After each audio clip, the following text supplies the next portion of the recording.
Now, before we begin, we have to define what exactly do I mean by Western morality. And in 2025, I mean the morality of the English-speaking internet.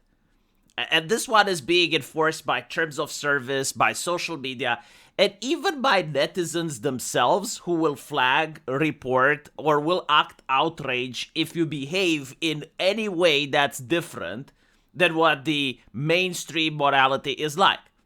So if you happen to live in a non-English speaking country with a different internet, like for instance China, maybe even Russia, Japan, South Korea, any of these other nations that do not use an English speaking internet, you may operate under different moral rules and guidelines. But if you're in the European Union, if you're in Australia, if you're in Britain, if you're in America, you will operate by this version of Western morality. And so what do I mean by this? Well, here's an example, right? This is a meme that was posted based on an incident which I'm pretty sure a lot of you guys are familiar with. And the reason that this particular incident had such a strong reaction is because of the ridiculous nature of it. Like, the Western morality was finally called out. You have a situation where a mother is in a park and a 5-year-old, allegedly, right, is stealing from her. And she curses at the 5-year-old, right? Like, she has a negative reaction towards theft. And there's this guy, a convicted sex offender, a person that's on the registry that's filming the exchange and is basically saying, wait until I make you famous. So the sex offender from the park is videotaping this woman, is uploading it on social media. And all of a sudden, he becomes a pillar of the community. Like he is the rock that is holding society together by rooting out the undesirable people. In other words, the lady with the potty mouth. And you get to see the expected reaction, which did happen. Everyone is ignoring the fact that a theft was committed. Everyone is not asking, like, wait a minute, like, who are the parents of those 5-year-olds? Like, why is their kid in the playground stealing stuff from strangers? Because when you're a kid, stealing stuff doesn't get you into trouble, usually, right? Like, people are willing to gloss over the fact that you're a kid. Like, maybe you get a parent that's losing their patience and they're going to start cursing at you. But, like, you're not going to go to prison, right? But if you keep doing it, if you normalize the concept of stealing, like, eventually you're going to get older, you're going to steal, and you're going to end up in prison. And that's not a good thing, right? Like, every parent should try to avoid it. And so, like, the question is, where were the kids' parents? That's the normal thing that we would ask here in Eastern Europe. But it seems that on the internet, the question isn't about why was the kid stealing. It's almost expected. It's like a force of nature. Can't be stopped. The only question is, why was the mother saying bad things towards another child? And then the entire internet that was part of the social justice group were trying to find out who the woman is in order to get her fired. So there's like no context, no nuance, no. Well, hold on a little bit. Like, how often was she in the park? Like, was she stolen from before? There's no, like, degrees of seriousness. It's like, okay, yes, like, cursing at another child is not okay.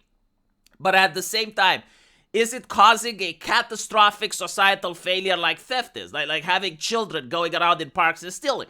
Can we not prevent that? Like, can we not see what are the parents doing? Like, try to figure out how can we solve this issue?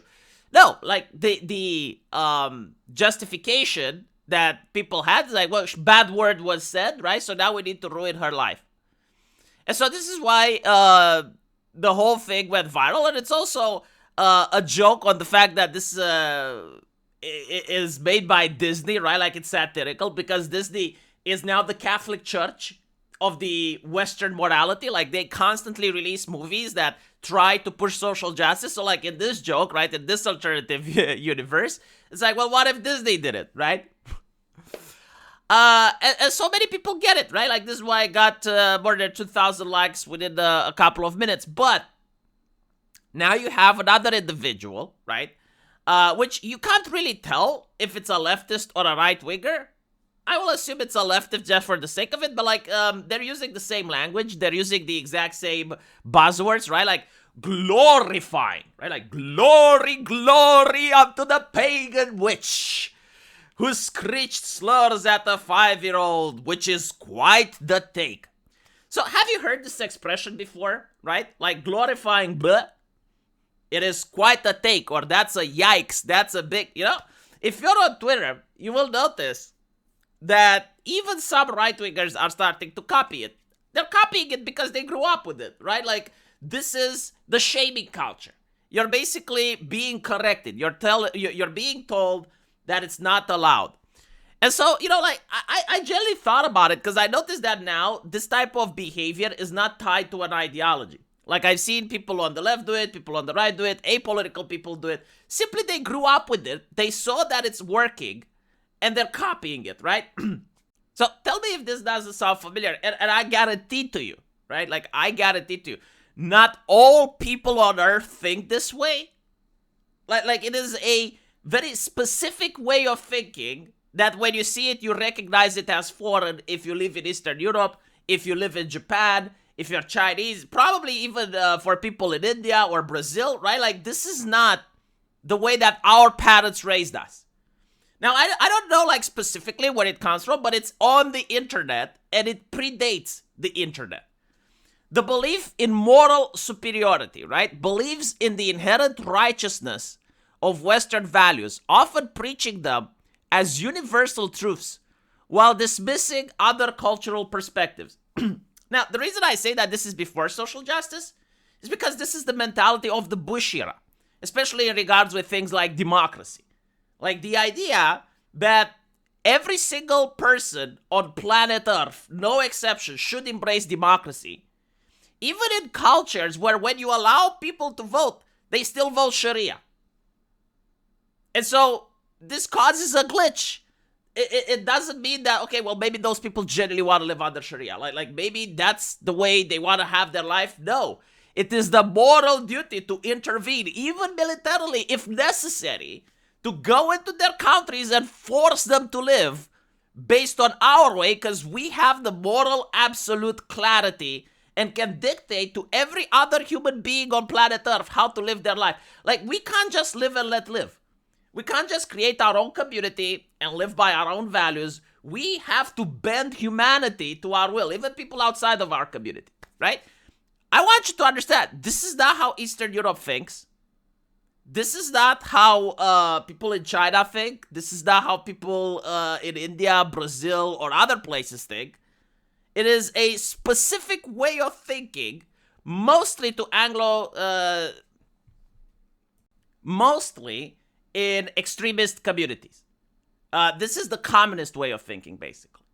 The creation of the Soviet man. Like, they believe this is the new thing in history, like this is the new evolution of mankind, homunus sovieticus, and every nation on planet Earth needs to free the workers.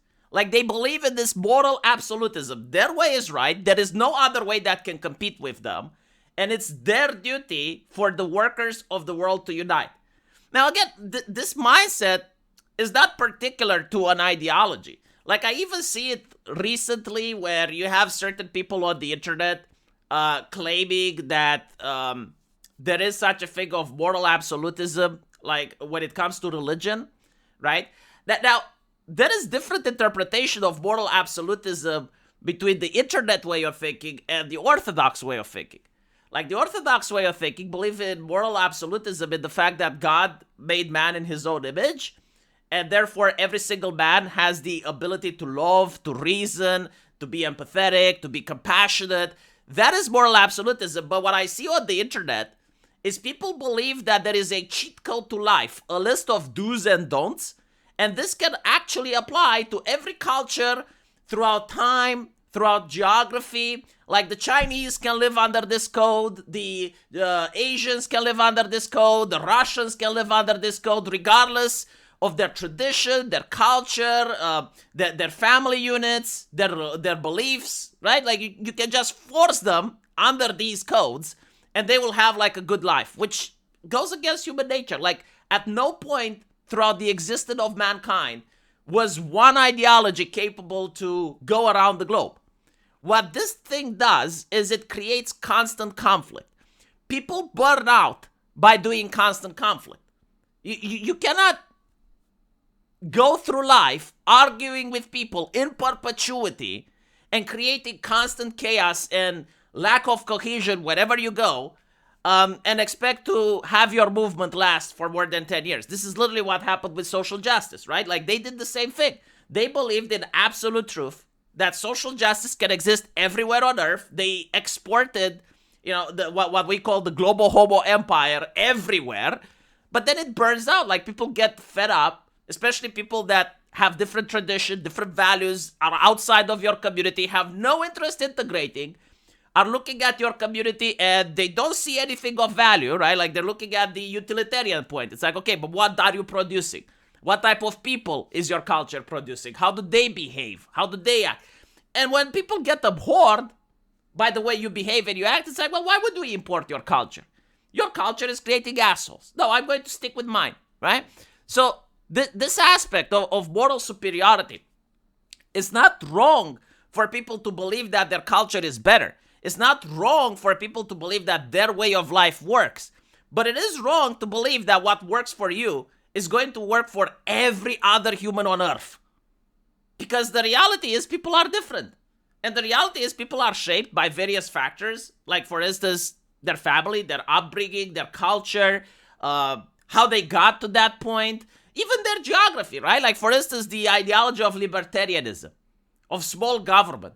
Sure, maybe it works in some places, but if you try to apply it in Eastern Europe, in Latvia, which is neighboring Russia, yeah, good luck to that. You're going to be subverted in a bit, and then you're going to have the Russian government take over. You need to take into account, who the country's neighbors are, what their past experiences are. You can't just, force an ideology because it works for you, and you therefore think everyone there should have it. Now, it's different about a nation, right? Like, if you're a nation state, yeah, by all means, you can create a set of morals that should dominate everyone that wants to live in that country. But to try and export those morals worldwide, you're going to end up with this shit. Performative virtue. Obsessively signaling moral purity through public gestures. Social media posts, boycotts, or cancellations to gain social capital rather than effective change. And this is the hallmark of the internet, right? You get to see the idea that we're purging the world one degenerate at the time. Like, you see a random person on a park, don't know anything about them, you're not interested in context, you're not interested in learning what happened. It's like a 20-second clip video, and they did something, maybe their arms are tattooed, maybe they're a pagan, whatever the fuck, But immediately we cast moral judgment, we try to find out who the person is, and get the person fired. Why? Because it makes us look good, right? It makes us look moral. Because the idea is that, well, only a moral person fights evil, right? That's the underlying message. Only a decent person goes around and fights evil. But what ends up happening is like, well, bad people pretend to fight evil. Or bad people fight the evil that's not within them. They fight the evil on others in order to blend in order to look like they're part of the flock. When you can have a child molester in a park, filming a lady that says the N-word in order for himself to look good, in order for himself to look virtuous with his group, because no one looks in deeper. No one tries to see, well, hold on, what was the man doing there? Why was he there, Everyone gets to hide their immorality by going after others. By demeaning other people, you elevate yourself. This is not a set of morals that exists in other places, and nor do I think that any morality that does this performative virtue is superior. I think it's a really bad morality. And again, I have seen it even during the Bush era. I have seen it even before that.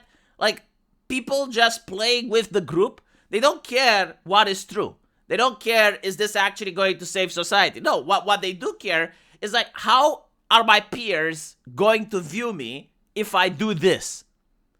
You get to notice this during the pandemic and during the Summer of Love, during the BLM riots, where the television would tell people you need to stay at home and stay safe. And then the next day they would tell people you need to go out and protest for civil rights. And then they would tell people you need to stay at home and close your business. And then they will tell people if only you can save one life, it's worth it. So make sure that you cancel anyone that disagrees. And then literally the next day they would tell people you need to go out and fight for Ukraine. And like none of it made sense, right? Like none of it made logical, coherent sense. But the reason people put up with it is that it wasn't making sense. They knew it was contradictory. But like, how would other people view me if I say the correct things? And it's also the guilt by association, right? Like, if you do not play along, if you're basically, like during the pandemic, if you had a person that was vaccinated and they actually said, you know, I'm vaccinated, but I don't think we should constrain other people to get vaccinated. Like, I made the choice to get vaccinated, but I think like if other people make a different choice, we should leave them alone. They were called vaccine deniers, especially in Australia. Do you guys remember that? Right? Like people who were vaccinated were called vaccine deniers simply because they would say what I just mentioned. And why is that? Well, because it's moral absolutism. It doesn't have any context, any nuance, any sort of flexibility. It's rigid in nature. It's either you're with us or you're against us. And you're with us, you say the things we tell you to say. You cannot be with us if you do not do what we tell you to do. To 100%. You get to notice this during the woke ideology. Like, in the woke ideology, you have J.K. Rowling. She's on board with every single policy. Mass immigration, representation, feminism, like all of the things she's okay with. Just one thing, even when it comes to trans people. She's like, yeah, trans people have a right to exist, all of this. I'm not going to use the pronoun. She's not with the moral absolutism. You cannot be part of morality. You cannot be a moral person if you deviate even a bit. Again, let's be honest. Haven't you seen this happen on the internet? Haven't you been raised with this mindset? I want you to understand, this is not the mindset of the human race. Like, there are other cultures doing things differently. This is not the only way. But it is the way if you want to use English-speaking internet. You got to do this or you get banned. Or you get, people unsubscribing, people that have to pretend that this is true. And many people probably even internalize it and think that, okay, this creates a better society. Plot twist, it doesn't. Like, we lived more than 10 years under this shit. Doesn't fix society. Because what it does, it creates pathological liars and narcissists. Like, people are more concerned with how they're viewed, how they're perceived, than to actually speak the truth. Than to actually ask questions. You know, this is another thing in Orthodox religion. It's the idea that the world still has mysteries. The world still has unknowns. But when you believe that you know everything, right? Because you have like absolute morality and you know the world, you know all of the cheat codes, there is no more room for questions. There is no more room for mystery or understanding. Like, we know. We know you're either a good person or a bad person, right? A human being isn't a complex individual that has good deeds and bad deeds. If a human being has a single bad deed, he's a bad person, never listen to them, anything they say has no value. This is why we don't have figures to look up to anymore. You know, this is why we don't have certain icons for individuals like we used to. Because the moment you have one, it's like, yeah, but don't you know what they said? Don't you know what they did? Don't you know? And it's impossible for a person to be on the internet for more than 5 years without saying anything, without doing anything controversial at some point. And so, you know, even if that person comes up one day, like let's say Hassan Piker, right? Hassan Piker, awful individual. But he comes up one day and says something that's true. And maybe something that actually resonates. Now we have to dismiss it, pretend that no, we can't do what Hassan said because it comes from Hassan. That's not normal logical thinking. That's not something that I would encourage a critical thinker to engage in. It's like, no, it doesn't matter where it comes from. Like, let's see what was said. Let's analyze it. Sure, you know, you can be a little bit skeptical if it comes from Hassan and analyze it a bit deeper, right? Because, like, he has a track record of being disingenuous. But at the end of the day, yeah, if Hassan Piker says something true, by all means, you know, if Hassan Piker says, yeah, Visa and MasterCard are a problem. They're colluding with each other. They're cornering the market. Blah, blah, blah. Late stage capitalism. Blah, blah, blah. I'd be like, okay, no, sorry, Hassan Piker is right. On this issue, that doesn't mean that on other issues he's right. That doesn't mean that I encourage people to watch Hassan Piker. No, but like in this particular case, I would say, yeah, he's right. This is not what moral, this is not what universal morality tells you to do, right? Like, it's a lot more rigid. It's absolute. It's Hassan Piker is a bad person. You're not supposed to watch him. You're not supposed to engage with him. You're not supposed to listen to him. You're supposed to do performative virtue. And even if you happen to listen to him, you don't bring it up. You avoid the controversy, right? Like, what you do is you call out Hassan Piker constantly. Never admit when he says something good. And again, it's not about Hassan, right? It's in general. Like, all the people that your group, your tribe tells you that you shouldn't interact with, then don't bring it up. And finally is the language policing, right? Enforces strict speech codes, labeling dissent or nonconformity as harmful or offensive, or prioritizing feelings over debate. Right, so where do I think this is going to go in a couple of years? I think this is way too ingrained into society in order to be ideologically specific. Like, people have grown with this mindset. They have seen it at school. They have seen it on the internet. They have seen it with their friends when they were gaming. Like, this is now hardwired into people's brains. Especially people that are using the English internet, and especially those that are from English-speaking nations. You cannot undo this. And so what I think will happen is that in the future, we'll have different tribes, right? Like, right-wingers are going to have their tribes. Left-wingers are going to have their tribes. And it's all algorithm-driven. Like, this is how the internet works. If you agree with a group of people, the algorithm gives you more of that group of people. So you're becoming even more secluded. People are going to engage in critical thinking less because it's not rewarded. Like, people are going to engage in dissent less because it's not rewarded. The only time you're going to dissent is with people from another tribe. So you're on the internet, like, you're from the libertarian tribe, right? You're like myself, for instance. You like tits and violence in entertainment. You want people to be left the fuck alone, right? You're going to say the things that your tribe likes hearing. And the only time you're going to attack someone is when they're from a different tribe. You're never going to attack your own tribe. You have leftists, right? Like, there may be leftists that are anarchists. Same thing. You know, they may attack a central leftist or someone else that's a right-winger, but they never attack their own. And you end up with the situation when someone from your tribe does something horrible, like genuinely abhorrent, kind of like Vosh during his stream accident, where, you know, he was complaining about people that watch hentai, and he was calling them Nazis, and then it turns out that he watches the exact same hentai that he was complaining others. Well, what happened? People in his group ignored it, moved on, you know, pretend it doesn't happen, it's not so bad, made justifications. Do you think they would act the same if, let's say, Destiny was being exposed with a similar thing? Or if a right-winger, if Crowder was exposed? No! Maximum outrage, right? Performative virtue intensifying. And so, we're going to get more of that. Again, the ideology can change. Some people may even have good ideologies. I don't know.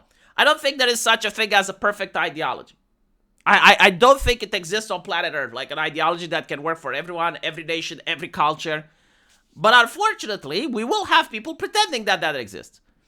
But like, some of them will have better ideologies than others.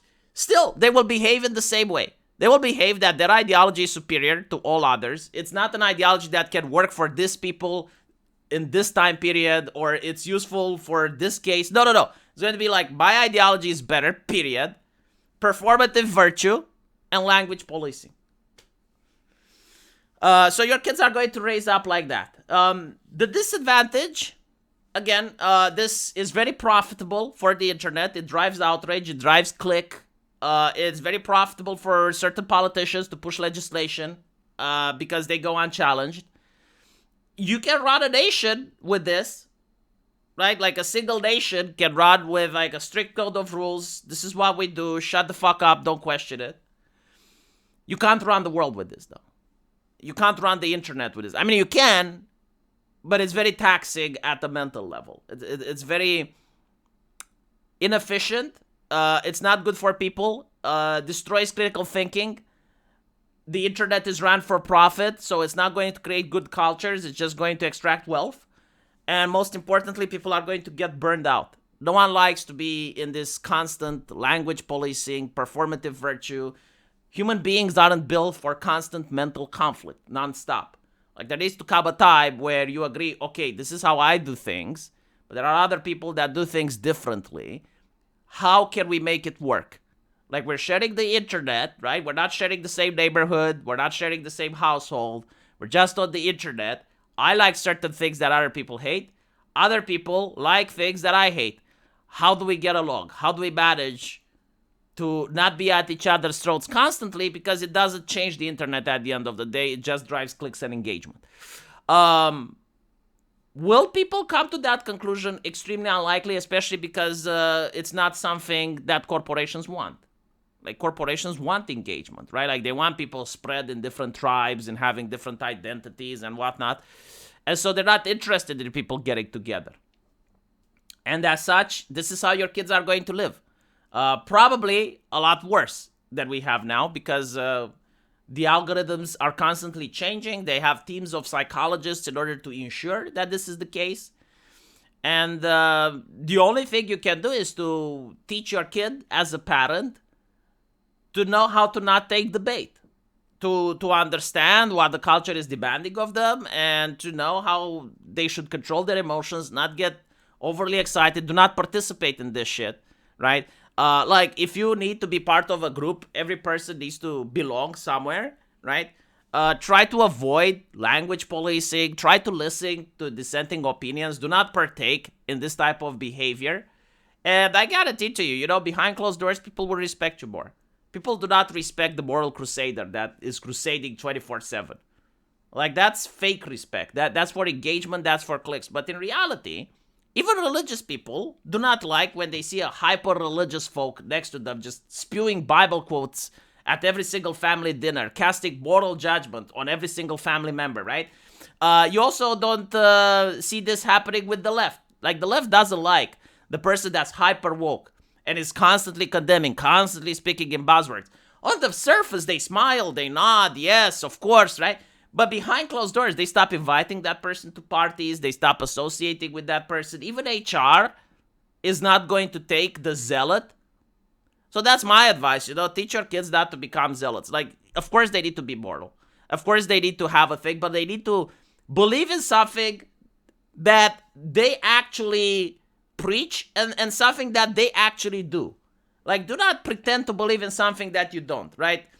It's okay if you do not believe in 100% morality, because no one is 100% moral, right? It's okay if you're 60% moral. Every person has good things and bad things within them. You're supposed to strive to be better, right? And be more forgiving towards others. Like, you have your own sins. When you see someone fucking up, don't immediately disavow that person, want that person ruined. Maybe it's a one-off. Maybe they fucked up only once. Maybe they want to change. Give them a little bit of space. Give them a little bit of room. Have some compassion, for fuck's sakes.